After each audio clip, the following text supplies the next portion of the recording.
Hello, everybody, and welcome to the Family Work. My name is Lincoln, and today we will be picking up some things we have purchased for the business.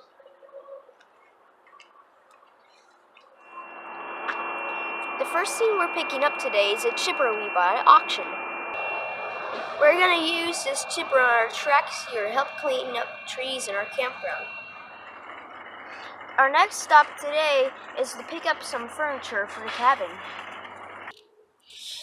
We plan to replace the furniture every few years, and to do that, we shop at IKEA. The first thing to do at IKEA is to get a pretzel.